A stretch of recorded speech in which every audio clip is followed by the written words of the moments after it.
नमस्कार. आज आपण ज्या 3 श्लोकांचा अभ्यास करणार आहोत, आपली नामावरची श्रद्धा वाढावी असं हे 3 श्लोक आहेत. नाहीतर माळा करून काय होणार आहे, नुसतं नाम घेऊन काय होणार आहे. नाम घेताना कुठे आमच्या मनामध्ये सगळे विचार बाहेर जातात, कुठे असं एकाग्रचित्त होतं, अशी निरनिराळी शंका मनामध्ये आपल्या येतात. आणि अशाने काय होणार आहे का असं कधी कधी आपल्याला वाटतं. पण सगळे संत ह्या नामस्मरणाचं महत्त्व आपल्याला सांगतात.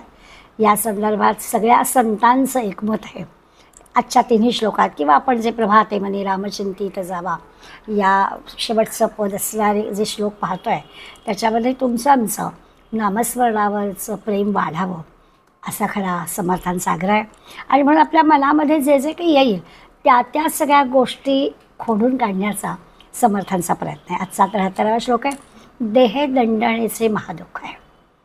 नामात लक्ष लागत हो, गुडघा दुखतोय, कसं नामात लक्ष लागणार.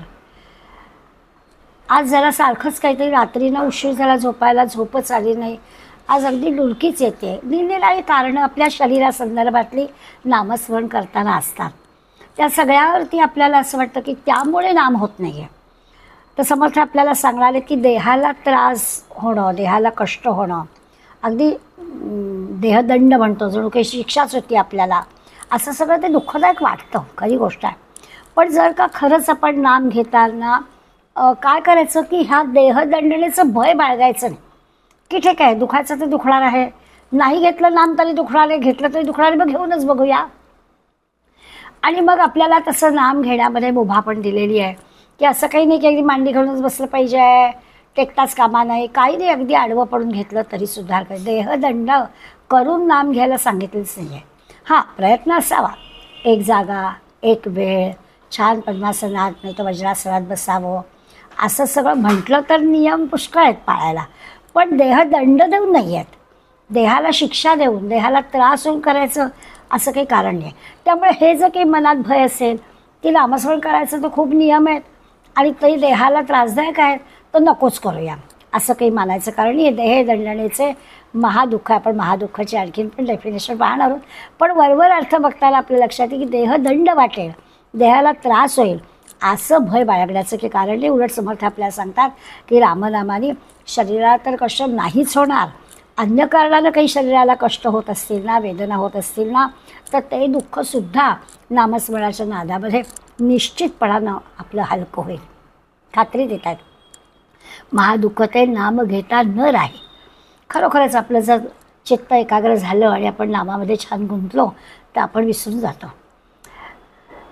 अगदी खरं आहे. पहा ना, भजनामध्ये दंग झालो की आपल्याला कुठे बाकीच्या काही अमुक दुखत आहे असं काही राहत नाही. देहाचं दंड, देहाचा त्रास आपल्याला लक्षातसुद्धा येत नाही. त्यात आपण मग्न झालं पाहिजे, हा त्याचा खरा म्हणजे अर्थ. आता खरं म्हणजे आता 73व्या श्लोकापर्यंत आपण आलेलो आहोत. इतके दिवस आपण मनाच्या श्लोकांचा अभ्यास करतो आहोत, तर आपल्याला देह म्हणजे मी नाही हे चांगलं आता कळलं आहे की मी त्या देहदंडामध्ये, त्या देहाच्या कष्टामध्ये इतकं कशाला त्याचा त्रास सहन करायचा, किंवा त्या देहाला त्रास होतो आहे म्हणून नाम घ्यायचं नाही असं कशाला करायचं. कारण देह म्हणजे मी नाहीच आहे. माझं जे खरं स्वरूप आहे, ते जे आत्मस्वरूप आहे, ह्यातलं जे चैतन्य आहे माझ्या देहातलं, ते चैतन्य म्हणजे मी आहे. देह म्हणजे हे आता आपल्याला खरं म्हणजे समजलेलं आहे, निदान शब्दांच्या आधारे ते समजलेलं आहे. पण प्रत्यक्ष व्यवहारात मात्र असं घडतं की आपल्याला मी म्हणजे देह नाही असं काही वागता येत नाही. कधीतरी आपण म्हणतो की काय करणार, तुम्ही म्हणता ते बरोबर आहे, पण तो गुडघा माझा आहे ना, म्हणून मला त्रास होतो आहे. तर हे जे ममत्व आहे, हे माझं पण आहे, ते बाजूला झाल्याखेरीज त्या देहदंडाचा किंवा देहाचा जो त्रास आहे तो आपला कमी होणार नाही. पण समर्थ आपल्याला सांगतात की महादुःख ते नाम घेता न राही. पण नाम घेतलं तर हे देहाचं कितीही जरी दुःख असलं तरी त्रास होणार नाही. त्या नामामध्ये आपण रमून जाऊ. खरं तर असं आहे, आपण एक म्हणतो ना की पृथ्वी फिरत असते, म्हणजे पृथ्वी स्वतःभोवती पण फिरते आणि सूर्याभोवती पण फिरते. पण प्रत्यक्ष आपल्याला काय दिसतं, पृथ्वी फिरते असं आपल्याला दिसत नाही. आपण स्थिर आहोत, पण सूर्य मात्र पूर्वेला उगवतो, पश्चिमेला मावळतो असं आपल्याला दिसतं. म्हणजे डोळ्याला दिसतं ते वेगळं आहे आणि प्रत्यक्ष घडतं ते वेगळं आहे. आणि विज्ञानाने हे सिद्ध केलं असल्यामुळे आपण पण सगळ्यांनी ते मान्य केलं आहे की हो, पृथ्वी स्वतःभोवती पण फिरते आणि सूर्याभोवती पण फिरते आणि सूर्य मात्र एका जागीच आहे. प्रत्यक्ष काहीही दिसत असलं तरी काय घडतं हे आपल्याला माहिती आहे. तसंच आहे की देह म्हणजे मी नाही, हे तत्त्वज्ञानाच्या दृष्टीनं मला जरी समजलं असलं तरी देहाला कष्ट होणं, देहाला दुःख होणं, ते जे काही कष्ट आहेत ते आपण टाळण्यासाठी आपले प्रयत्न असतात. काय औषध पाणी असेल, आपला सारखा प्रयत्न असतो की देहाला जे काही दुःख होतं आहे ते कमी करावं. म्हणजे आपण सगळेजणं शरीराच्या सुखाचा विचार जास्त करतो.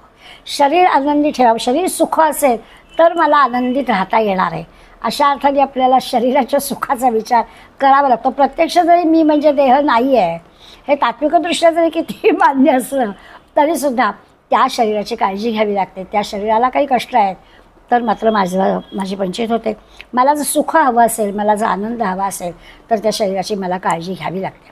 थोडंसं आहे की त्या सुखाचा लाभ आपल्याला व्हावा ह्याच्यासाठीचे आपले विचार असतात. आपल्याला आनंद हवा असतो, आपल्याला सुख हवं असतं. अगदी नामाचाच विचार करतो आहे तर नाम घेता यायला हवं म्हणून तरी मला जरा बसता यायला हवं, अशी पुष्कळांची छानपैकी गोड तक्रार असते की रोजचं जाऊ दे हो, पण निदान एक काय मला 10 मिनटं नाम घ्यायचं असं, तेव्हा तरी मला मांडी घालून बसता यायला हवं ना. ते सुद्धा नाही हो, 4 वेळा मांडी बदलावी लागते. अशी आपण एक शरीराच्याबद्दलची तक्रार आपण करतो. तर तेवढं तरी आपल्याला जमावं असा आपला प्रयत्न असतो, नाही असं नाही. पण याचा अर्थच तो आहे की देहाच्या मीपणाचा किंवा हा देह म्हणजेच मी आहे असा जो काही आपला अनुभव आहे तो अनुभव आपल्याला दूर करता येत नाही आहे. किती जरी मी म्हणजे वेगळं आहे, मी म्हणजे माझं स्वरूप वेगळं आहे हे तत्वतः आपल्याला मान्य असलं तरीसुद्धा. आणि मग असं असल्यामुळे काय होतं, आपण आपल्या सुखाचा आनंदाचा विचार करतो. मग सुख कशात आहे? आता सुख कशात आहे म्हटलं तर भोवताली आपल्या सुख देणाऱ्या खूप गोष्टी आहेत. त्या सुख म्हणत आहे, दुःख ठाकून आले असं वाटत असलं तरी सुख वाटणाऱ्या गोष्टी आहेत. आता कुठल्या सुख वाटलं? सकाळी नेहमीच मला असं वाटतं की प्रभाते म्हणजे रामचिंतित जावा, सारखं समर्थ सांगतात. पण सकाळची जी झोप आहे ना ती इतकी आनंद देणारी असते सगळ्यांसाठी की त्यावेळेला उठायचं म्हटलं की असं वाटतं की जरा एक थोडं 10 मिनिटं तरी पडावं. आता त्याला काय करावं? त्यामुळे खऱ्या अर्थात त्याचा असा आहे की आपल्या मला असं म्हणजे वाटेल तसं वागायला मिळावं, वाटेल तेव्हा वाटेल तसं खाता यायला हवं. अशा प्रकारच्या सगळ्या गोष्टी आम्ही करणार. आम्ही जागरण करणार, आम्ही उशिरा उठणार, आम्ही TV बघणार, आम्ही काय आणखीन काही भोवताली एवढ्या आधुनिक म्हणतात तशा आकर्षक करणाऱ्या गोष्टी आहेत त्या सगळ्या आम्ही करणार. आणि या सगळ्या कारणाने देहाला आम्ही कितीतरी कष्ट देतो बरं का. पण त्याच्याबद्दल आम्हाला काही वाटत नाही, म्हणजे काही कष्ट आम्हाला वाटत नाही. कितीही जरी अशा गोष्टी आम्ही केल्या तरी त्याचे आम्हाला कष्ट जाणवत नाहीत. कारण काय असतं, त्यामध्ये सुख आहे अशी आमची पक्की समजूत झालेली आहे. आणि त्यामुळे या सगळ्या गोष्टी ज्याला आपण अगदी सुरुवातीला श्रेयस आणि प्रेयस 2 शब्द पाहिले त्या सगळ्या प्रेयस म्हणजे आवडणाऱ्या प्रिय असल्या सगळ्या गोष्टी आहेत. त्यामुळे आपल्याला या प्रिय गोष्टी हव्या असतात, त्याच्यात सुख आहे, त्याच्यात आनंद आहे असं आपल्याला वाटत असतं आणि त्याच गोष्टी आपल्याला कराव्याशा वाटतात. त्याच्यामध्ये खरं तर शरीराची हानी होते हां, पण तरीही त्याच जणू की आनंददायी गोष्टी आहेत. छानपैकी उशिरा उठावं, हवं ते खावं, हवं ते प्यावं, हवं तेवढं जागरण करावं, हवं तेवढं शॉपिंगला जावं, रविवार असाही साजरा करावा, पुन्हा दुपारी हवं तरी झोपावं. असं सगळं जे मनमानी कारभार आपण ज्याला म्हणतो तसा करणाऱ्याकडे असतं. आणि मग नीट विचार केला, विवेकाने विचार केला तर या सगळ्या गोष्टी खरं म्हणजे आनंद देणाऱ्या नाही, उलट आपल्या शरीराची हानी करणारे आहेत. म्हणून आपल्याला समर्थ सांगतायत की काय करा, तर नामस्मरणाने काही कष्ट होणार नाही. देहदंडनेचे महादुःख आहे, महादुःख ते नाम घेता न राहे. तुम्हाला जेव्हा जेव्हा असं लक्षात येतं की हे शरीराला तापदायक आहे त्या वेळेला नाम घ्या. खरं तर आता शरीराचाच विचार समर्थ करतात म्हणून आपण शरीराबद्दल बोलतो आहे, पण अनेक ठिकाणी समर्थांनी आपल्याला सांगितलं की जेव्हा जेव्हा आपल्या मनाविरुद्ध सुद्धा घडत असेल आणि आत्ता आपल्याला काही करता येण्यासारखं नाही आहे त्यावेळेस सुद्धा नाम घ्यावा. समोरच्या माणसाच्या चुकीच्या वर्तनाने आपल्याला राग येणं किंवा वाईट वाटणं, नाम घ्यावं म्हणजेच आपण त्या विषयापासून मनाला आपल्या दूर करून ठेवू शकतो. नाहीतर त्याचा जो त्रागा आपला होतो, त्याचा जो राग येतो, कधी संताप येतो, कधी निराशा येते, कधी आपण हताश होऊन जातो, हे सगळं जे की आहे ते व्हायला नको असलं, म्हणजे शरीरावर त्याचा काही परिणाम व्हायला नको असला तर नामस्मरणासारखं दुसरा औषध नाही. म्हणून देहदंडनेचे महादुःख आहे, महादुःख ते नाम घेता न राहे, असं स्पष्टपणे सांगतात आपल्याला. निने भगवान शंकराचा अनुभव आहे. शंकराच्या देहदंडाचा अनुभव पुरेसा आहे एकच. समुद्र मंथनाच्या वेळेला आपल्याला सगळ्यांना माहिती आहे 14 रत्न निघाली, त्याच्यात हलाहल नावाचं भयंकर विष निघालं आणि ते विष घ्यायला कोणीच तयार नाही. जगाच्या कल्याणासाठी त्या विषाचा स्वीकार तर करायलाच हवा होता आणि मग तुमच्या आमच्या सगळ्यांच्या कल्याणासाठी शंकराने ते विष प्राशन केलं. आता ते विषच आहे, त्यामुळे विषाचा परिणाम जो काही व्हायचा तो झालाच. आणि मग त्या शंकराचा कंठ काळा निळा पडला, दाह व्हायला लागला. मग त्यांनी काय केलं, निरनिराळ्या तो दाह शांत होण्यासाठी निरनिराळ्या गोष्टी केल्या. मस्त की तो काय चंद्र धारण केला, गंगेचा प्रवाह थंडगार असा स्पर्श करण्याला आला, गळ्याभोवती साप बांधून घेतले, जेणेकरून दाह कमी होईल असा प्रयत्न केला, पण काही उपयोग झाला नाही. राहत पण होता बर्फाच्या शिखरावर. म्हणजे आता आणखीन काय पाहिजे, बर्फाच्या शिखरावर राहायचं, नाक गळ्यामध्ये आहेत, वर्ण गंगा वाहते आहे, डोक्यावर चंद्र आहे, सगळं शीतलतेच्या सगळ्या गोष्टी आहेत, पण तरीही दाह होत होतं ना, आत विष गेलेलंच होतं. मग नारदांनी युक्ती सांगितली. नारदांनी सांगितलं रामनाम घे की दाह कमी होईल. आणि खरोखरच शंकराचा सदाशिव चिंती तसे देवदेवा, तिसरी ओळ जी आहे त्याच्यात उदाहरण म्हणून समोर सांगितलं की तो सदाशिव, तो शंकर काय करतो आहे, देवदेवाचं चिंतन करतो आहे, नामस्मरण करतो आहे. आता जरा मोठ्या मोठ्या लोकांचा अनुभव सांगितला ना की जरा आपल्याला बरं वाटतं की सगळ्या प्रकारच्या, म्हणजे हे ऋषीमुनी जे आहेत ना, आता शंकराजवळ सगळ्या प्रकारचं ज्ञान होतं, मंत्रतंत्राचं पण त्याला ज्ञान होतं, सगळ्या अनेक ऋषीमुनींजवळ हे सगळं ज्ञान होतं. पण एवढं सगळं प्राप्त झालेलं ज्ञान असूनसुद्धा ह्या भगवान शंकराला रामनाम घ्यावं लागलं आणि त्या रामनामाची मात्र कृपा झाली असा दाखला दिला की जर आपल्याला बरं वाटलं. मोठ्या मोठ्या लोकांचे असे दाखले मिळाले. तर सदाशिव चिंती तसे देवदेवा, म्हणून प्रभाते म्हणे रामचिंतित जावं आपल्याला पडलं. खरं आहे, मुखी राम हाती मोक्ष. आता त्यांनी तर आपल्याला महादुःख म्हटलं ना, तर महादुःखावर आठवण झाली. खरं तर सगळ्यात मोठं दुःख कुठलं, हे ठीक आहे. आता आपण आपल्या शरीराच्या दुःखांबद्दल व्यक्त केलं, तर शरीराची दुःखही अशी नामामध्ये मन रमलं तर आपण विसरून जायला होतं आपल्याला. आणि हा अनुभव मोठ्या लोकांचा आपल्याला घेण्यासारखा पण आहे. पण सगळ्यात महादुःख म्हणतात हे जन्ममृत्यूच्या चक्रात अडकणं, हे खरं महादुःख आहे. ते सुद्धा महादुःख हे नाम घेता न राहे. त्याही दुःखातून आपण निश्चितपणानं सुटू, म्हणजे खऱ्या ज्ञानाची प्राप्ती आपल्याला होईल. 2 प्रकारानं नामाचे फायदे सांगितले जातात. खरा एकच फायदा, पण तो 2 प्रकाराने सांगितला जातो. म्हणजे नाम घेतलं तर काय होईल, एक तर दुःख संपेल. आता दुःख संपेल म्हणजे चिरंतन सुख मिळेल. दुःख संपेल म्हणजे सुख मिळेल. आता जरी 2 वाक्य वेगवेगळी म्हटली असली तरी घडणारं एकच, आणि एकाच कारणामुळे तर नामस्मरणाचे असे फायदे दोन्ही आपल्याला मिळतील. जन्ममृत्यूचं चक्र हे सगळ्यात मोठं दुःख आहे, तेही नामानं सहजपणानं नाहीसं करता येईल. इतकं काय, तर मुखी नाम हाती मोक्ष असं म्हटलं आहे. ऐसी साक्ष बहुतांची, हां म्हणजे आपलं उगाचच म्हटलं म्हणून नाही, सगळ्यांची अशी साक्ष आहे की मुखात ज्याचं नाम आहे त्याला मोक्ष मिळतो. आज आपण तिन्ही श्लोक पाहताना पाहणार आहोत. निरनिराळ्या संतांनी नामस्मरणाचं महत्त्व कसं सांगितलं आहे निरनिराळ्या अभंगातून. ते तर शंकराने जसं रामनाम घेतलं तसं या सृष्टिकर्त्या ब्रह्मदेवानी पण नाम घेतलेलं आहे. म्हणजे नामस्मरणाने त्याला सृष्टी निर्माण करण्याचं जणू काही सामर्थ्य मिळालं असं ब्रह्मदेवाचं आहे. वाटते अगदी सोपी साधना, नामसाधना ही सगळ्यात सोपी साधना वाटते.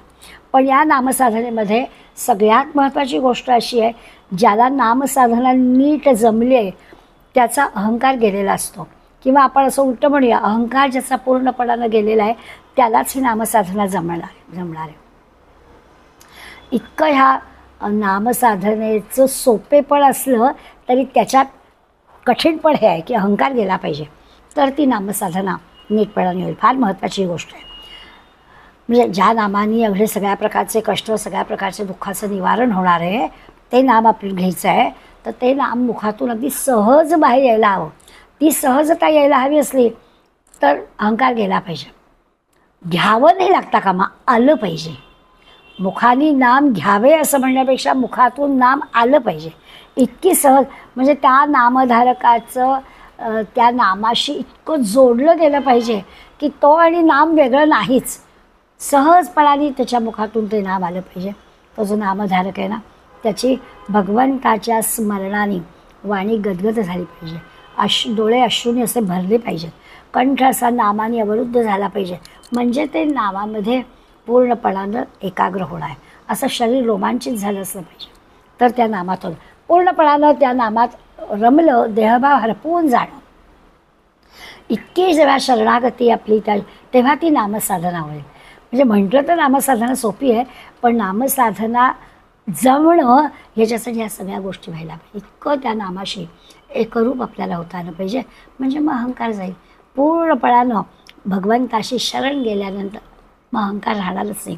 अशा पद्धतीने नारदांनी आपल्याला म्हटलं आहे की असा जो शरणागत आहे, शरणागत पूर्ण जो झाला, अहंकार तिळना उरला. जो इतका भगवंताला शरण गेलेला आहे त्याचा अहंकार उन्नश येतो.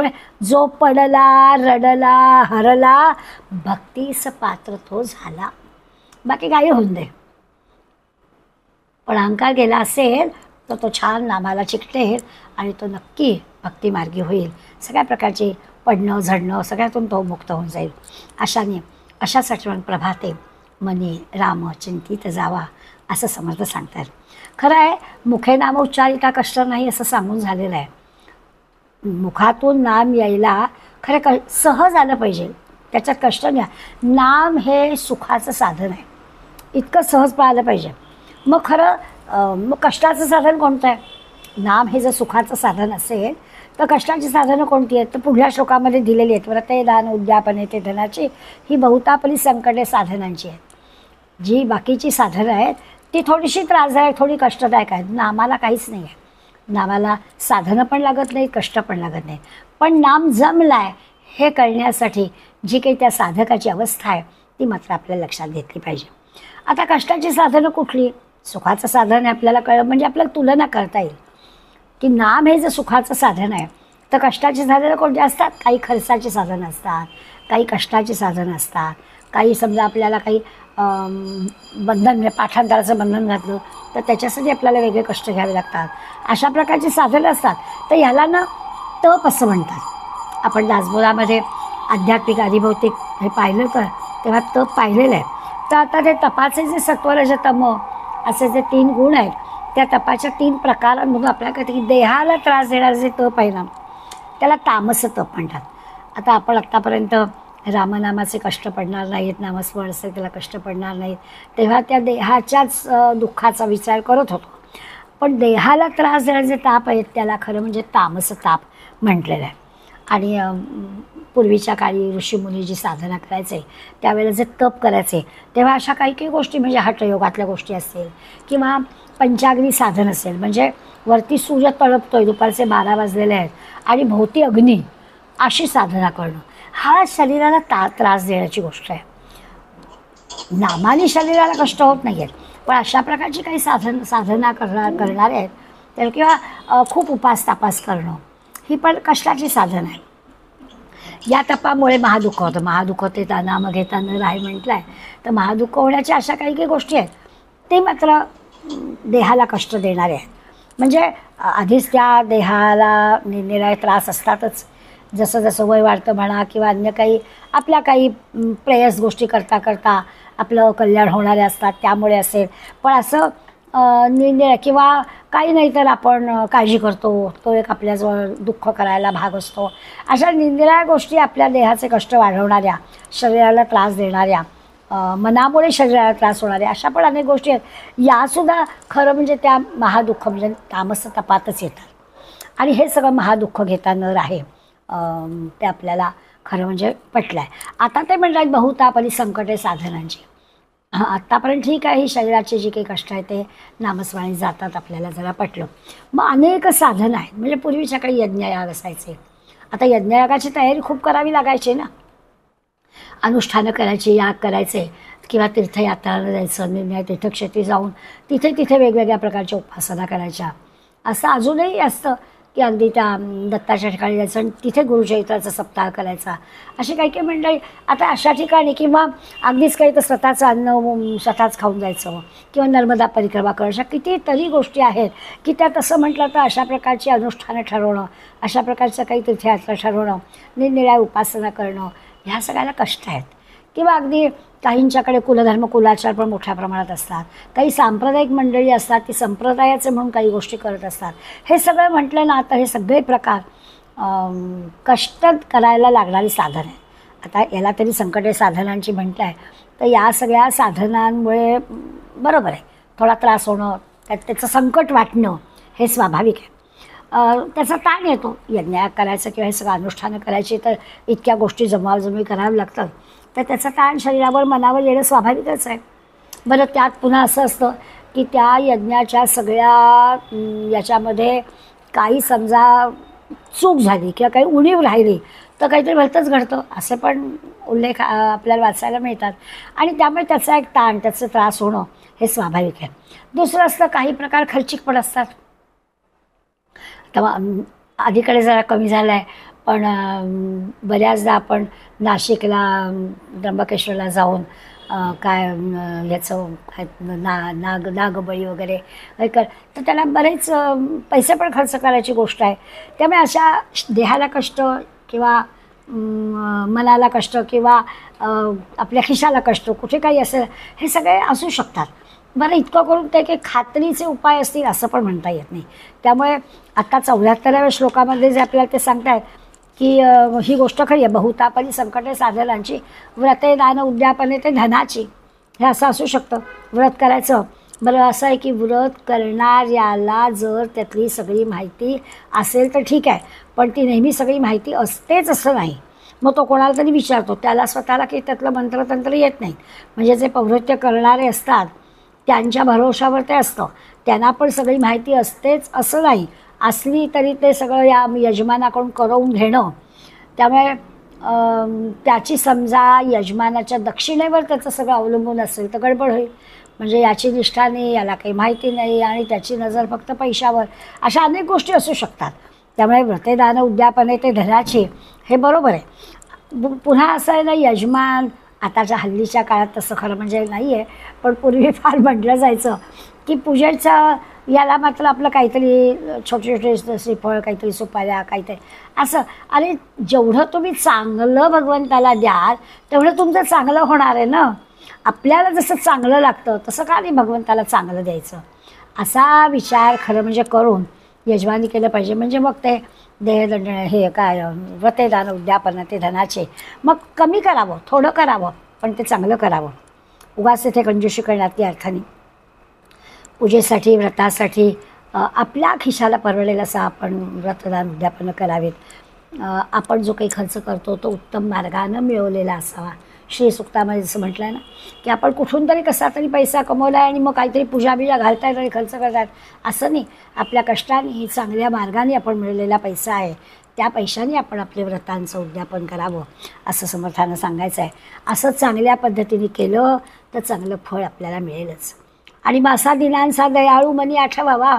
भगवंत चांगला दयाळू आहे, सगळ्यांवर प्रेम करणार आहे.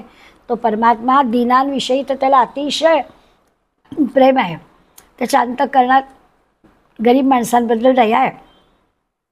आता गरीब याचा अर्थ असमर्थ, ज्याच्याजवळ पुरेसं सामर्थ्य नाही त्याला भगवंत सामर्थ्य प्रदान करतो आणि तो त्याच्या पाठीशी उभा राहतो. म्हणजे ज्याला कष्ट पेलता येत नाहीत, कष्ट पेलणं शक्य नाही आहे किंवा खर्च करता येत नाही आहे, संपत्ती स्थिती समजा त्याची कमी असली तर त्याची जर निष्ठा चांगली असेल तर ते मिळतं.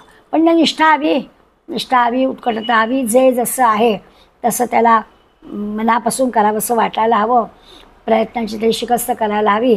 तर असं सगळं जो करणारा आहे मग तो थोडासा दीन असला ना तरी त्या दिनाला नामासारखं एक चांगली गोष्ट, चांगलं साधन भगवंत देतो की तो नाम घे, नामासारखं दुसरं उपयोगी पडणारं काही नाही आहे, आणखीन काही करायला नको. आणि म्हणून भगवान दयाळू आहे असं म्हटलं आहे. आपल्यामध्ये काही उणीव आहे ती त्याला बरोबर कळते आणि जे काही न्यून आहे, उणीव आहे ते तो पुरी करतोच असं आपल्या लक्षात येईल. त्याला बरोबर कळतं, त्याला जाणीव आहे की आपला जो भक्त आहे त्याला काय नेमकं हवं आहे, मग त्याची ही उणीव दूर होईल असा अनुभव तर आपल्याला येतातच. आता साधकाकडे अशा इतक्या प्रेमाने आपलेपणाने भगवंत पाहतो, कारण तो खरंच दिनांचं दयाळू आहे, अतिशय उदार आहे. म्हणून अशा अवघड साधनांच्या मागे लागायचं कारण नाही, मनापासून नाम घ्यावं. ते जे सांगतायत आपल्याला की व्रते दान उद्यापने ते धनाची दिनांचा दयाळू मनी आठवावा. कशाला पाहिजे त्या एवढ्या सगळ्या कटकटीच्या गोष्टी करायला, त्याच्यापेक्षा त्या भगवंताला आठवावा की पुरेसं आहे. नामस्मरण हे बिन खर्चाचं आहे, काहीच लागत नाही त्याला, पैसा पण पडत नाही, कुठल्याही वेळेला करा, कुठलीही बंधनं पण आपल्यावर नाही. इतकं चांगलं साधन नामसाधन सांगितलेलं आहे आणि फळ मात्र त्याचं श्रेष्ठात श्रेष्ठ, उत्तमातलं उत्तम आहे. पण आपण सगळेजण म्हटलं तर काय, प्रापंचिक माणसं, संसार तरुण जायला सुद्धा आपल्याला सामर्थ्य आहे, ते सगळं तिकडे खर्च होतं, मग इकडे कुठे आपण हे करणार. अशी फार मोठी घोर तप आणि व्रत आणि उद्यापनं करायला आपल्याला वेळही नाही, आपल्याजवळ कष्ट करायची तयारी पण नाही, असं सगळं आपलं असतं. बरं, आपल्या सगळ्या गोष्टींना सगळ्याच्या अशा मर्यादा असतात. स्थलकालाच्या शहरात राहतो आपण, तर कुठलं करणार एवढे सगळे व्रत दान आणि उद्यापनं, नाहीच जमणार करायला. त्यामुळे छानपैकी नामस्मरणासारखं दुसरं साधन नाही असं समजावून घ्यावं मनाला आणि तसं करावं. कधी कधी तर स्नानादी कर्मसुद्धा आपल्याला करता येत नाहीत, म्हणजे साधी वाटणारीसुद्धा. घरामध्ये 4 माणसं असतील तर आपल्याला वाटतं की ठीक आहे, त्यांची घाई आहे ना ऑफिसवाल्यांची, त्यांचं आधी होऊ दे, मी नंतर करीन. मग मी नंतर करीन तर नाम चालेल आधी घेऊन. किती साधी गोष्ट आहे ना, की असं काही नाही की नामस्मरण करायचं म्हणून सकाळी उठून लवकर आंघोळ व्हायला पाहिजे. घरातल्या अन्य सगळ्या सदस्यांना जर त्या वेळेला जायचं असेल तर आपल्या घरात राहणाऱ्याला चालेल सावकाश करून, असा विचार नामस्मरणाला करायला काहीच हरकत नाही. आंघोळीच्या आधीसुद्धा ते घेता येतं. आणखीन पण सांगितलं की समजा अगदी आपल्या वाणीमध्ये ते नाम घेताना पुरेशी ताकद नसेल, उच्चार चांगला होत नसेल, तरीसुद्धा हरकत नाही.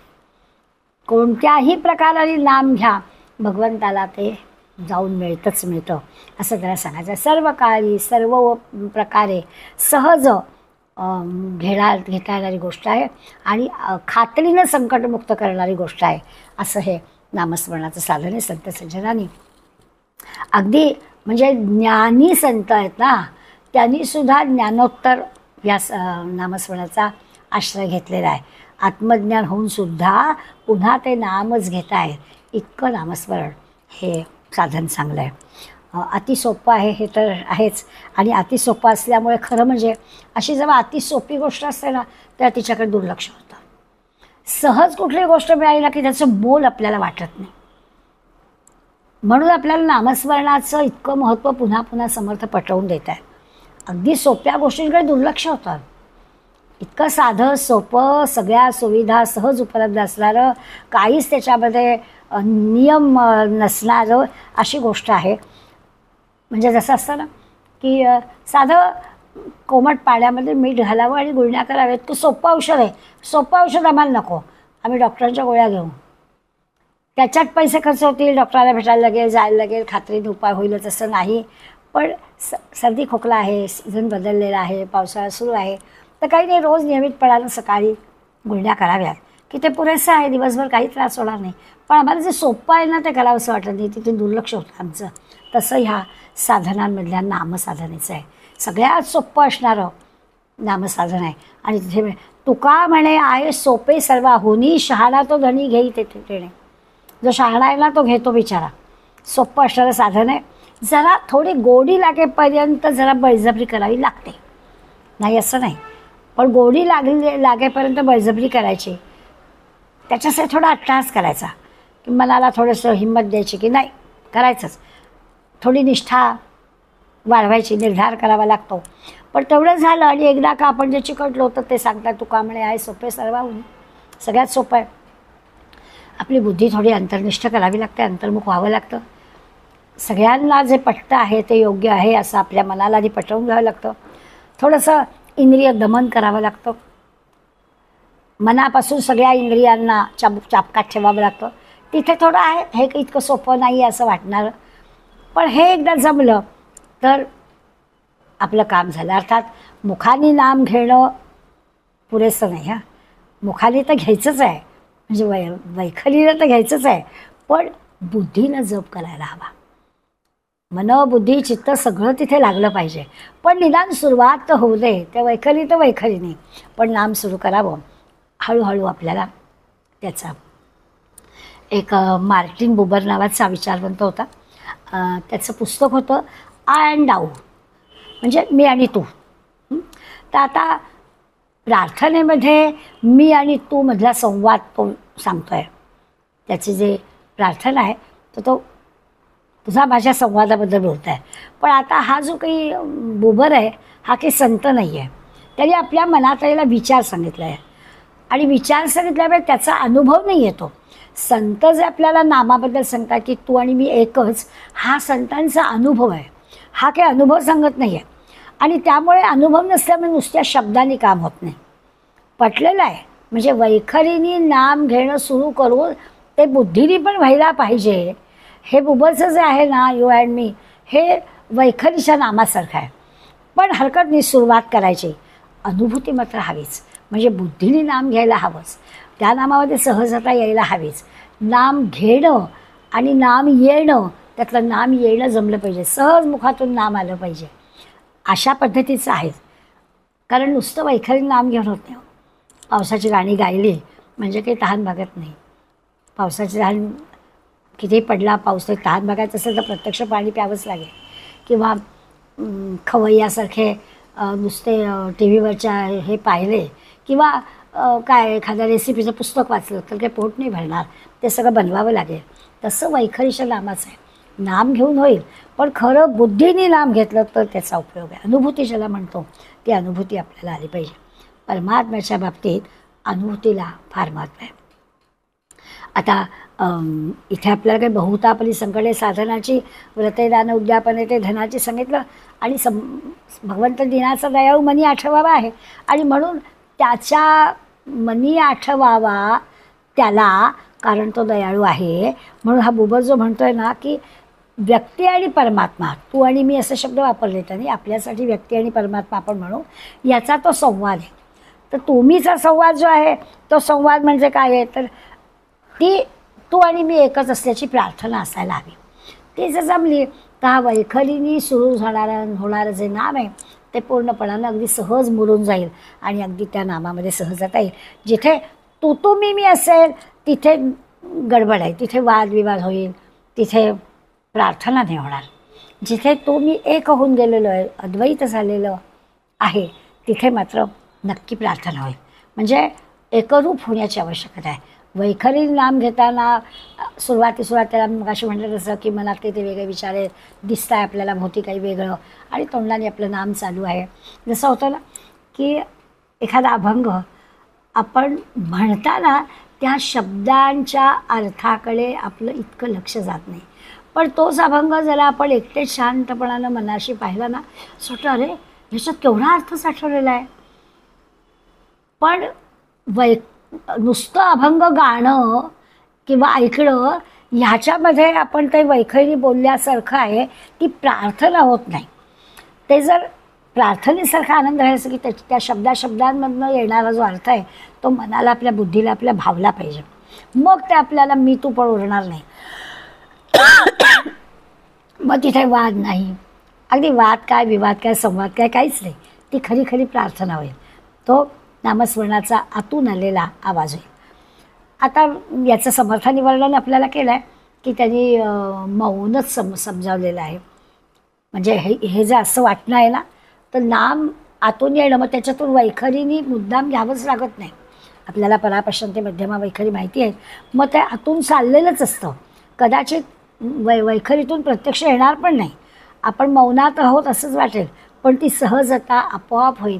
आणि तिथे पण आपल्याला समर्थाने मौनाचं सांगितलं मगाशी जसं म्हटलं की खुणा काय तर खरंच अश्रू आले पाहिजे, स्वर गदगदला पाहिजे किंवा अगदी म्हणजे ती जी त्याची त्या साधकाची जी आंतरिक स्थिती आहे ना त्या स्थितीतून सहज ती प्रार्थना भगवंताबद्दलची आली पाहिजे. असं सगळं जर आपल्याला जमलं तर त्याला अनुभव येणं म्हणतात. आता त्याला प्रार्थना शब्द वापरा, ध्यान शब्द वापरा, काही म्हणा, पण तो अनुभव आला ना की त्याच्यामधली खरा आनंदाचा समाधानाचा भाग येईल. तसं त्याच्यासाठी प्रभातेमानी रामचिंतेने जावा. पुन्हा पुन्हा समर्थ सांगतायत की दयाळू भगवंत आहे, काळजी करायचं कारण नाही आहे. आणि तो दिनांचा दयाळू असेल तर त्याला असं खरं तर त्याला शब्दांची गरजच नाही आहे. त्याचं जे स्मरण तुमच्यामध्ये सारखं आहेच, त्याचं स्मरण करायची आवश्यक. स्मरण करायचं कोणाचं? ज्याला आपण विसरतो त्याला आठवायचं. इथं आठवायचा काय प्रश्न आहे? तो आहेच सारखा, तर त्याला वेगळं आठवायची आवश्यकताच नाही. जर विस्मरण झालं तर त्याला आठवायचं ना, मला आठवत नाही याचा अर्थ आपण विसरलं. ज्याला विसरणंच शक्य नाही असं जेव्हा आपलं नाम येईल त्यावेळेला आपाप होईल. शब्दानं शेवटी काय, शब्दाविना जरी स्मरण होत आहे तर शब्द ही काही फार मोठी महत्त्वाची गोष्ट नाही. शब्दाला शेवटी मर्यादा आहेतच. आणि त्यामुळे परमेश्वर हा अनंत आहे, अमर्याद आहे. आणि अशा ह्या अनंताला धरायला साधन कशाला पाहिजे असा विचार केला तर त्याला आपल्याला शून्य म्हणतात, मौन म्हणतात किंवा ध्यान म्हणतात. ध्यानामध्ये काय लागतं? नुसतं भ्रुकुटी मध्यामध्ये आपण चित्त एकाग्र करायचं. काही त्याला कुठल्याच प्रकारचं साधन वगैरे गरज नाही आहे. म्हणजे नामाची सुद्धा गरज नाही. त्या विपश्यनेला जातात तेव्हा नामस्मरण पण करायचं नसतं. तर याचा अर्थ ते जे काही आहे, मौन म्हणा, शून्य म्हणा, ध्यान म्हणा, शब्द काही वापरा, तर हे इथे कुठे कष्ट नाहीच आहेत. दयाळू असणाऱ्या भगवंताला काही विचारायला नको आहे. कुठल्या प्रकारचे कष्ट घेण्याची आवश्यकता नाही. आपल्याला माहिती आहे म्हणजे किती सहज. जसं असतं ना की श्वास थांबला समजा, तर श्वास थांबला की संपला ना विषय, आपण थांबणार. इतकं सहजपणानं श्वासासारखं ते नाम चालू असलं पाहिजे. ते तेव्हाच थांबेल, जेव्हा श्वास थांबेल तेव्हाच ते नाम थांबेल. आपल्याला कळणारच नाही. म्हणजे या श्वासाच्या गोष्टीला आपण समजून घेतलं तर श्वासागणिक नाम घ्यायचं म्हणजे काय करायचं, तर श्वास थांबेल तेव्हाच नाम थांबेल अशा प्रकारचं घ्यायचं आहे.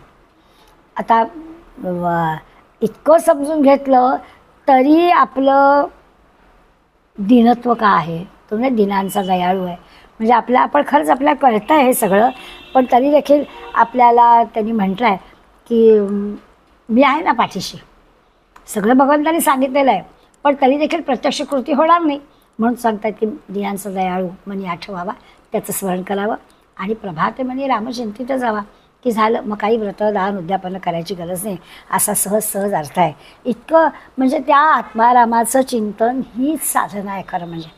दुसरी काही साधना करायची आवश्यकताच नाही आहे. साधनेसाठी एवढ्या गोष्टी जमवाजमी करायची वगैरे काही नाही. सगळं जे की बाकीचं आहे ना ती दुय्यम गोष्टी आहे.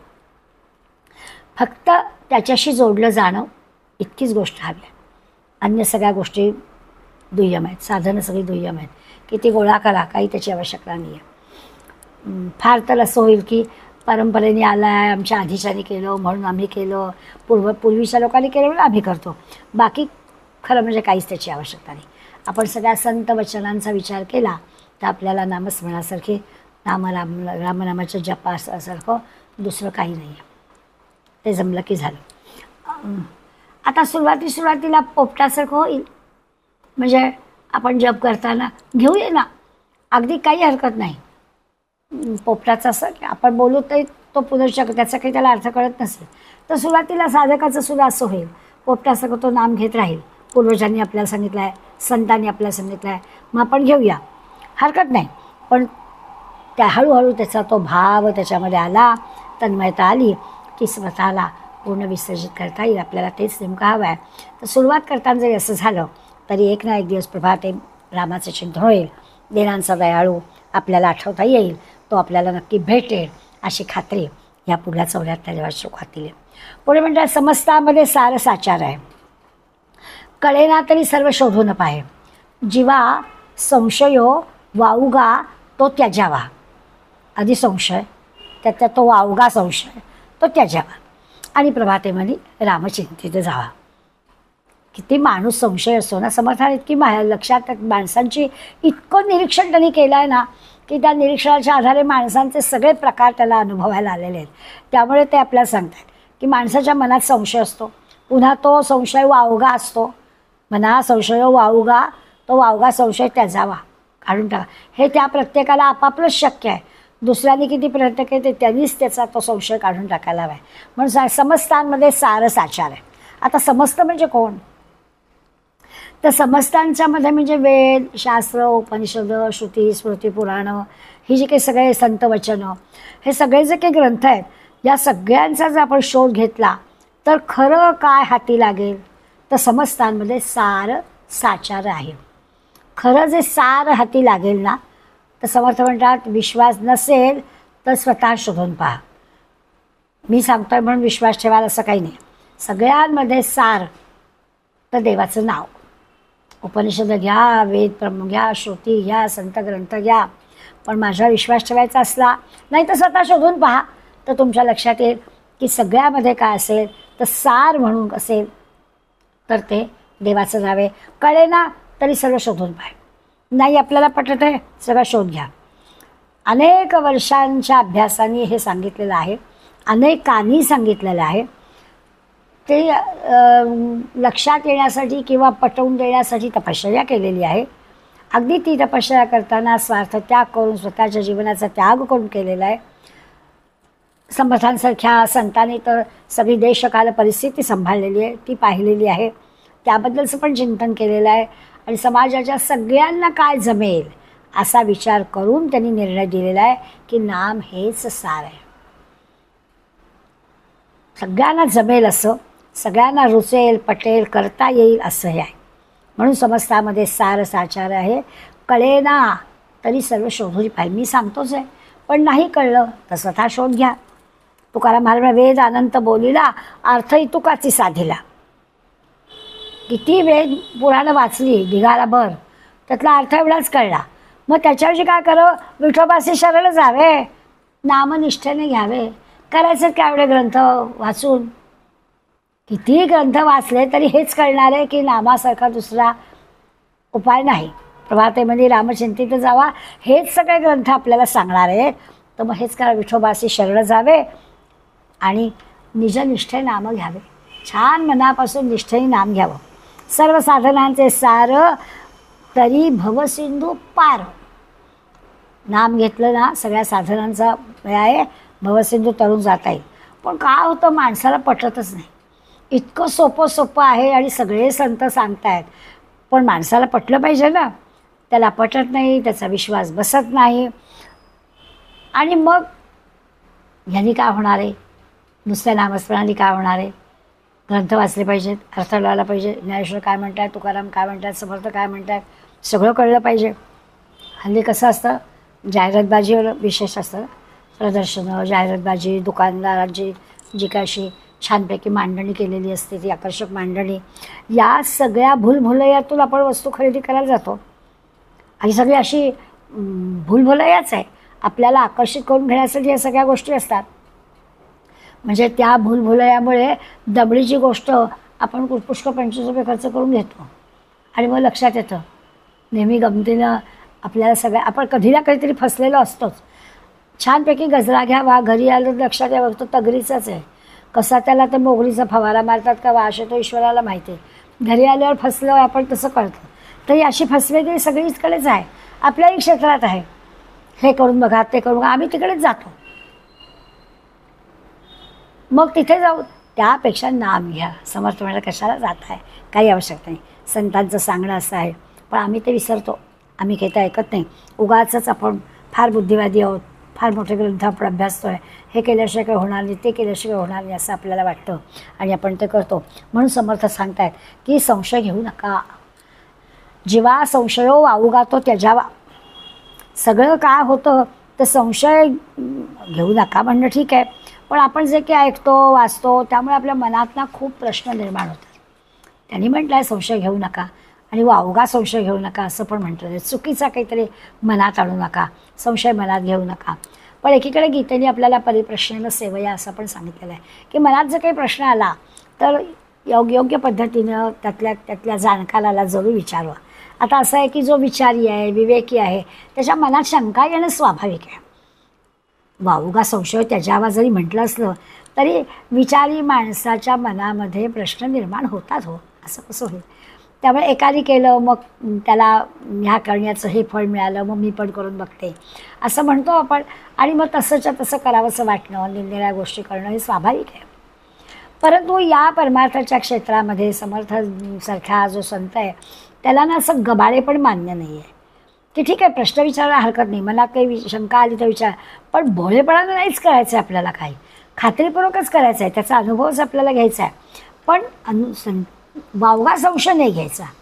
त्याचा प्रश्न काही मनात पडला असेल त्याच्याबद्दल आपल्याला कोणा विचार जरूर, जसं कुठलीही गोष्ट भोसटपणाने पण करायचं नाही आहे, गबाळेपणे पण करायची नाही आहे, शंका मनात न धरता करायची आहे, असं सगळं जमलं पाहिजे.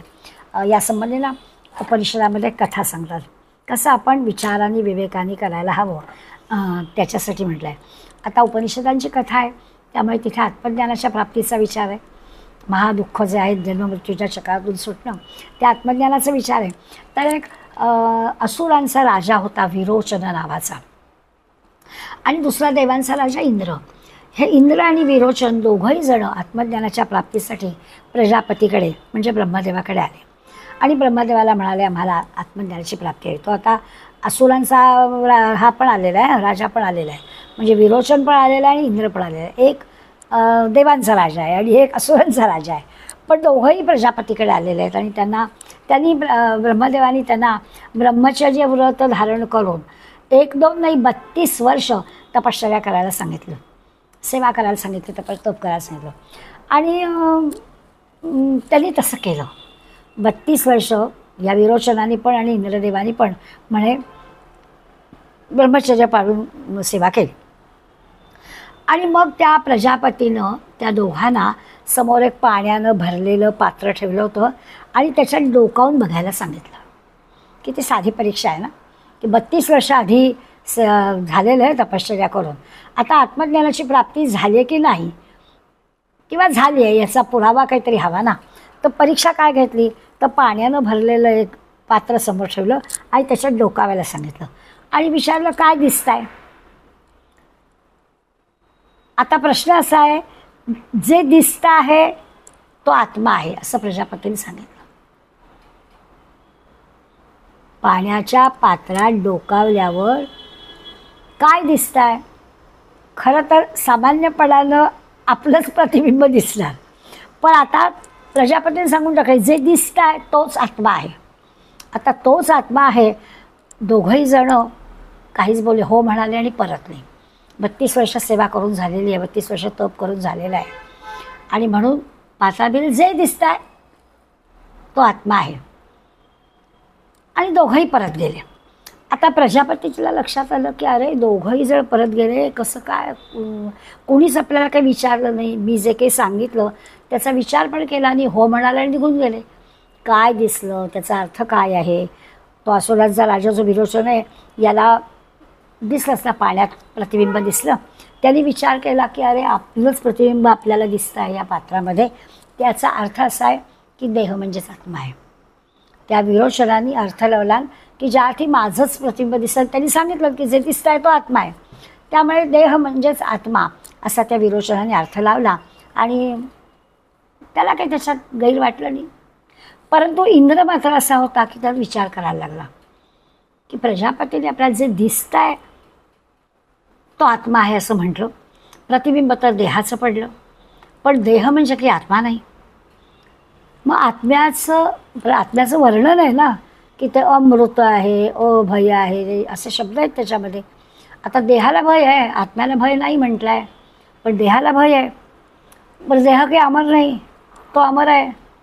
त्यामुळे तो इंद्र विचार करायला लागला आणि इंद्राला काही ते समाधान होईना की दिसलं तर आपल्याला पाण्यामध्ये आपलाच देह, बरं देह काही कायम टिकणारा नाही, मग देह म्हणजे आत्मा कसा असेल, आत्म्याचं जे वर्णन करतात ते वेगळं आहे, काहीतरी गडबड आहे. म्हणून इंद्र परत प्रजापतीकडे आला आणि त्यांनी आपल्या मनातली शंका त्याला सांगितली. प्रजापतीने त्याला परत तपश्चर्या करायला पाठवून दिलं आणि मग हळूहळू पायरीनं त्याला आत्मज्ञानाचा उपदेश केला. आधी एवढं सगळं करून झाल्यावर मग त्यांनी तपश्चर्या केली. आता गुरूंना आपल्याकडून अपेक्षा असते ती हीच असते की त्यांनी जिज्ञासू भावाने आपल्याला काही विचारलं पाहिजे. जसं प्रजापतीला इंद्राने विचारलं की बाबा हे काय आहे, मग त्यांनी पायरीनं हळूहळू आत्मज्ञान त्याला शिकवलं. त्यामुळे शिष्याने जरूर प्रश्न विचारावेत, काहीच हरकत नाही. मनात आलेली शंका विचारावे. संशय घ्यायचे म्हणजे काय, संशय घेऊ नये असं म्हणायचं. वावगे संशय घेऊ नये असं म्हणायचं. वावगा चुकीचा, उगाच काहीतरी संशय काढू नये असं त्यांना म्हणायचं आहे. म्हणजे नाठाळ माणसं असतात ना, त्यांचे उगाचच्या उगाच काहीतरी भलते भलते संशय त्याच्या येतात.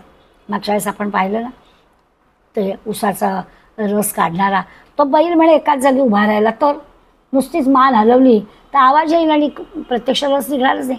असले नाठाळपणाच्या शंका घेऊ नयेत असा त्याचा अर्थ. दुसरं असं आहे की वावगा म्हटल्याला त्याचा दुसरा अर्थ बहुतांशी माणसांना आपलं ते खरं करण्याचा हे का असतो, मी म्हणतो तेच बरोबर आहे असं असतं. ते पण इथे असू नये. वावगा संशय नसावा याचा अर्थ तो पण आहे. एक तर समस्तांमध्ये सारं साचारे सांगून झालेलं आहे. ते सांगणारी जी मंडळी आहेत त्यांनी ते प्रूव्ह केलेलं आहे की नाम हे सगळ्यांमध्ये सार आहे म्हणून. आणि कळलं नसलं तर आपण शोधून पाहायला पण सांगितलेलं आहे की आपण त्याचा अनुभव घ्यावा असं सांगितलेलं आहे.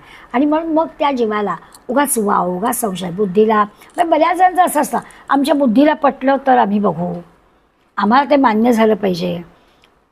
म्हणजे आता हे सगळं बोलणं प्रामाणिकपणाचंच असतं असं नाही, खरा शोध घेतलेला असतो असं नाही, त्या शोधाचं म्हणजे उत्तर शोधण्यापर्यंत त्यांनी प्रयत्न केला असतो असं पण नाही. पण म्हणायचं मात्र असं की आम्हाला पटलं तर आम्ही करू. ते आम्हाला पटायचं केव्हा, आम्ही सगळे प्रयत्नच केले नाही तर काय पटणार. करून बघूया, मनापासून करूया.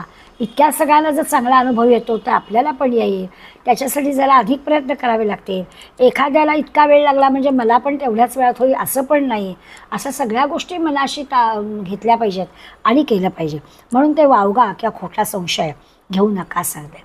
म्हणजे ज्यांनी वावगे बोलता सुख नाही. लोकांमध्ये असं खोटं बोललं काही तर त्याच्यात काहीच आनंद नाही आहे.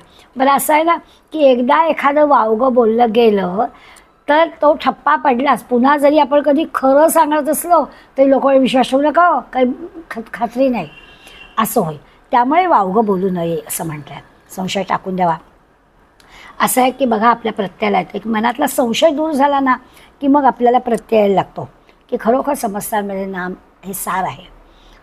मनातला संशय काढून टाकला पाहिजे. आपल्याला एखादी गोष्ट काही शोधून पाहायची आहे तर चांगली गोष्ट आहे, पण मग कोणीतरी मार्गदर्शक जो असेल त्याच्यावर विश्वास टाकावा, त्याला विचारावं. हळूहळू आपली प्रगती होते असं पाहिलं तर त्यांनी ज्या काही आपल्याला खाणाखुणा सांगितलेल्या आहेत त्या खाणाखुणांनी त्या पद्धतीनं आपण प्रयत्न करावेत. हळूहळू आपल्याला लागेल, त्याचा शोध आपल्याला लागेल, त्याच्यातले आपल्याला काहीतरी प्रचिती येईल, अनुभव येईल. आपण करतोय ते बरोबर आहे असं आपल्याला निश्चितपणानं वाटेल. आणि मग अशी योग्य दिशेनं प्रगती झाली ना की मग आपल्याला, आणि म्हणून आंधळेपणाने नाही करायचं आहे, समजुतीने मनापासून सावधपणानं हे सगळं करायचं आहे. पण मला अनुभव आला की मग मी करेन असं नाही करायचं. तर इतरांच्या अनुभवांनी आपण करायला लागायचं, डोळसपणे करायला लागायचं. हळूहळू आपल्याला त्याची प्रचिती त्याशिवाय राहणार नाही. कारण त्यांनी समस्तांमध्ये असं म्हटलेलं आहे, खरोखर समस्तांमध्ये साचार म्हणजे खरोखर सार हे रामनाम आहे. 2-5 लोकांसाठी नाही आहे, समस्त मंडळींसाठी त्यांनी सांगितलं आहे. हे नीट आपण समजून घ्यायला हवं. समजत नसेल तर निरनिराळ्या संतांनी ग्रंथामध्ये अभंगांमध्ये काय सांगितलेलं आहे त्याचा शोध घ्यावा, सद्गुरूला शरण जावं. नक्की आपल्याला कळेल, कळल्याशिवाय राहणारच नाही. काहीच प्रयत्न न करता नाही कळणार, पण प्रयत्न केले तर नक्की कळेल. काय नामात काय आहे, ह्यांनी काय होणार आहे, त्यांनी काय होणार आहे असं निरर्थक बडबड मात्र निरर्थक संशयामध्ये गुरफटून राहू नये असं ते सांगतात. असे संशय घेतले ना तर मग कधीच आपल्याला हिताच्या गोष्टी कोणी सांगणार नाही. त्याच्यासाठी आपल्याला बस आपला वेळ वाया जाईल. मिळाला चांगला नरदेह तर आयुष्यातल्या घाटा वेळ वाया कशाला घालवायचा. तर जी बाकीची सगळी मंडळी सांगतायत, विश्वासानं सांगतायत तर त्याप्रमाणे करावं. काय असतं हे तर नाम हे सत्य असतं. म्हणजे ज्याला चिरंतन म्हणतो, सत्य म्हणतो ते नाम आहे. म्हणून सार शब्द वापरला आहे. सार आहे म्हणजे सगळ्यातलं सार काढलेलं आहे. इतके सगळे साधनं आहेत ना, या साधनातलं सार काढलं आहे आणि ते नाम आहे. ते सत्य आहे, चिरकाळ टिकणार आहे. आणि मग माऊली जशी उदाहरणं देतात की सोनं जे आहे ते सोनं चिरंतन आहे म्हणजे सत्य आहे. त्याचे दागिने जे आपण करतो ते काय पुन्हा पुन्हा मोडता येतात, वेगवेगळे आकार देता येतात काही, पण मुळात सोनं जे आहे ते कायमस्वरूपी आहे, ते चिरंतन आहे. किंवा माती जी आहे ती माती चिरंतन आहे. मग त्याचा घट बनवता येईल, त्याचा आणखीन त्या सुरई बनवता येईल, मोडता येईल, पुन्हा बनवता येईल, काही करता येईल, पण मुळात माती जी आहे ती चिरंतन आहे, ते सत्य आहे. तसं म्हणे परमात्मा जो आहे तो सत्य आहे. जग जे आहे परमात्म्यानेच निर्माण केलेलं आहे, पण ते भासमान आहे, ते असत्य आहे. सत्य काय आहे? तो परमात्मा सत्य आहे. मग नाम हे सत्य आहे. आणखी एका पद्धतीनं आपल्याला नाम सत्य कसं आहे किंवा नाम किती महत्त्वाचं आहे. जसं असं ना की तुमची आमची नावं आहेत, काय जी नावं ठेवलेली असतात ती नावं धारण करणारी मंडळी असतात. आता ही जी काही त्या नावाने आपण त्यांना ओळखतो, नाहीतर काय आपण सगळी माणसं सारखीच आहेत, पण कुणाचं नाव काय आहे त्या नावाने आपण ती व्यक्ती ओळखतो. म्हणजे नामाने त्या रूपाची ओळख आपल्याला पटते. मिरालीमाई म्हटलं की आपल्याला ती व्यक्ती समोर आली की आपण म्हणतो. आता जरी यूट्यूबवर मला पाहिलं असलं किंवा असं प्रत्यक्ष भेट नसली झाली तरी कधी प्रत्यक्ष भेट झाली की अहो आपली ओळख नाही आहे पण तुम्ही अमुक अमुक ना असं आपण म्हणतो. कारण नामाचं त्या रूपाशी जे जोडलं गेलेलं आहे आपल्याला ते पटकन आपल्याला माहिती आहे, ती ओळख पटते. पण त्याबरोबर एक लक्षात की रूप नष्ट होईल, नाम राहील. नाम राहतं, रूप नष्ट होतं. म्हणून नाम घ्यावं. प्रभाते म्हणे रामचिंतित जा. नामाला फार महत्त्व आहे. नाम हे सार आहे. अगदी आजच्या तिन्ही श्लोकांचा विचार केला तर देहदंडनेचे महादुःख तेही नाहीसं होणार आहे. काही इतर साधनांची गरज नाही आहे, काही पैसा पडणार नाही आहे, काही कष्ट पडणार नाही आहेत, वेळ नाही, काही कुठल्याही गोष्टीचं बंधनं आपल्याला नाही आहे. आणि पुन्हा सगळेजण ह्या नामाचं महत्त्व सांगतात हो, फक्त आपणच नाही. जर आपण थोड्याशा संतांच्या अभंगाचं स्मरण नुसतं केलं ना तरी आपल्या लक्षात येईल की खरंच आहे.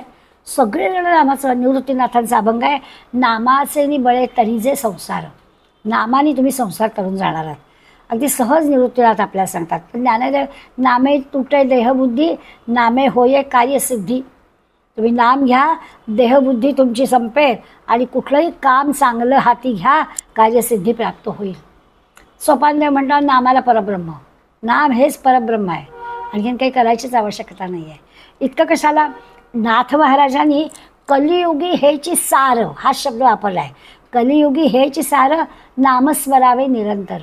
कलियुगामध्ये अन्य काही करायची आवश्यकता नाही आहे. समस्थांमध्ये सार म्हटलं आहे ना, तसंच नाथ पण म्हणतात की नाम घ्यावं, आणखीन काही करायची आवश्यकता नाही आहे. नामसंकीर्तन साधन पै सोपे, जळतील पापे जन्मांतरीची असं तुकाराम महाराज पण म्हणतात की नाम करा, सगळी पापं जन्मोजन्मीची पापं नाहीशी होतील असं म्हटलं आहे.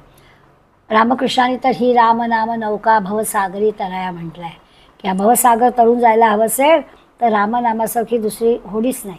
त्या नौकेत बसा, भवसागर तरुण जाईल. समर्थाने तर नामस्मरणावर अख्खा समास लिहिलेला आहे. स्वामी विवेकानंदांनी तर म्हटलं की नामस्मरण जो करतो त्याची तिसरी शक्ती जागी होते. म्हणजे तो पुढे काय घडणार आहे तो आत्ताच सांगतो, मुखातून त्याच्या येतं आणि तसं घडतं. असं त्या नामामुळे त्याला शक्ती प्राप्त होते सांगतात. समर्थांनी म्हटलं तसं संबंध नामस्मरणाचा समासच लिहिलेला आहे. रघुनाथ स्मरोनी कार्य करावे, ते तत्काळची सिद्धी पावे, करता राम हे असावे अभ्यंतरी, असं समर्थांनी स्पष्ट आपल्याला सांगितलं आहे. गोंदवलेकर महाराजांनी तर नाम घ्या, नाम घ्या, नाम घ्या. अखंड 365 दिवसाच्या रोजच्या प्रवचनात गोंदवलेकर महाराज आपल्याला नाम घ्यायला सांगतात. वामन पंडितांनी अहो येता जाता उठत बसता, कार्य करता सदा देता घेता, वदरी वदता ग्रास गिळता, घरी रारी शय्येवरी रती सुखाचे अवसरी, समस्तांची लज्जा त्यजुनी भगवत चिंतन करी. ते तो म्हणतात सारखं अखंड नाम घ्या. हाताने काही तुम्ही काम करत असाल तरी नाम घ्या असं सांगतात. इतका किंवा नामाचा महिमा जाणे शंकर. आता आपण ह्या पहिल्या श्लोकामध्ये सदाशिवचिंतित असे देवदेवा म्हटलंच आहे. त्या नामाचा महिमा शंकरांनी जाणला, अखंड नाम घेतल्यानेच त्याचा दाह शांत झाला. किंवा उफराट्या नामाखाली वाल्मिकी तरला उठावठी म्हटलं आहे. उलटं नाम घेतलं वाल्मिकीनी तरी तो तरुण गेला.